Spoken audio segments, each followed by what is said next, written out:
Hi everyone, my name is Daniel Blackburn, and today we're going to talk about what would be the labs, the virtual labs from SWAE 3411 Environmental Soil Microbiology, and how it's going to be the evaluation for these labs also. So stick with me and I will explain.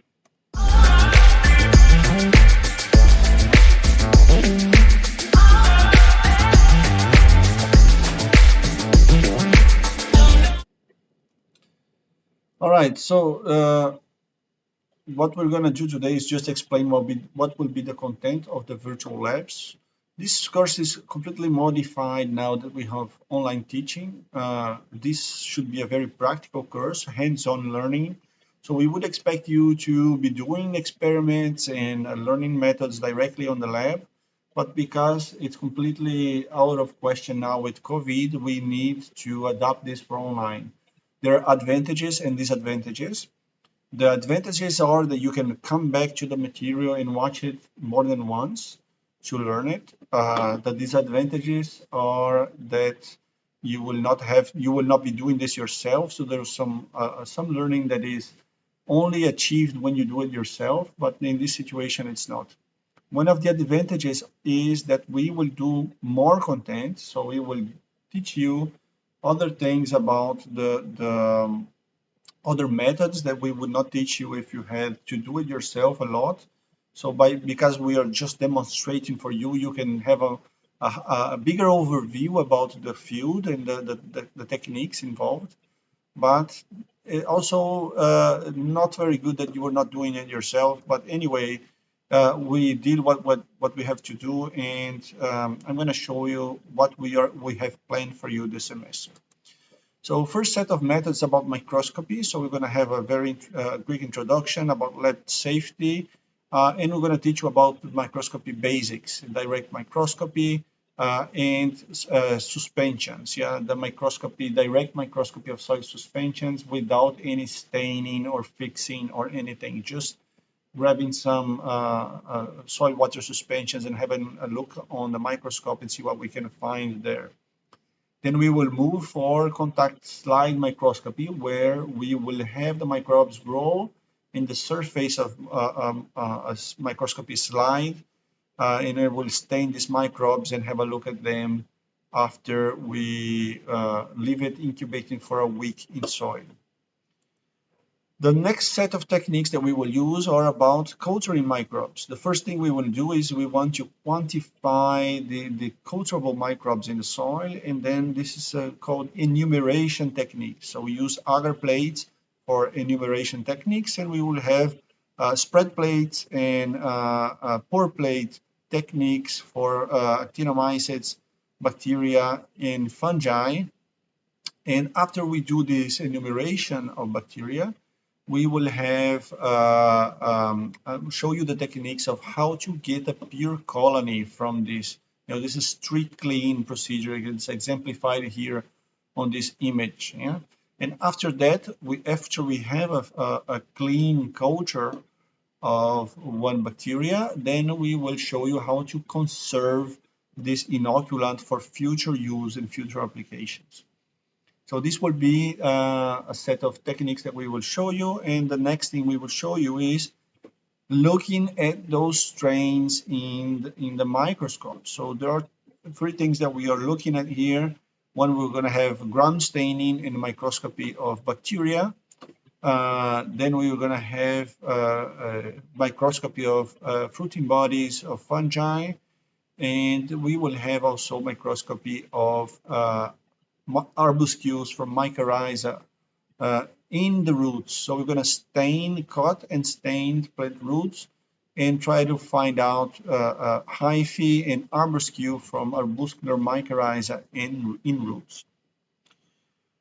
The last things that we will show for you is macrofauna and mesofauna, which are not microscopic using a microscope, but only a magnifying lens and just a macro function from a camera. And we also going to make a practical for you about respiration, substrate-induced respiration, and other factors that we have in soil and how to evaluate them For that, we will use this equipment here that we have on the bottom, which is a micro-RESP system, a micro-RESP system. If we have time, we will show you a PCR with the example of gen sequencing and analyzing those sequences, contrasting those sequences with the database to find out what they are. So this is what we hope to achieve this semester. And when you have a report, for example, we will ask you for a report in soil respiration and enumeration of microbes. If you have a report, you must use this format. This format here, it's about you need to use an introduction with a problem statement, key concepts, hypotheses, research questions, and objectives. And material methods, you should always use the past tense, never use present. But in not only the past tense, but use a passive voice. It means that the experiment was performed, not that I performed the experiment. Always use the passive past tense. Results in discussion is where you explain your data, you explain your graphics, and also the discussion is that you contrast and explain what you see on your results, and try to contrast that what is reported on the literature. The conclusions are the take-home messages. Did you confirm or reject your hypothesis?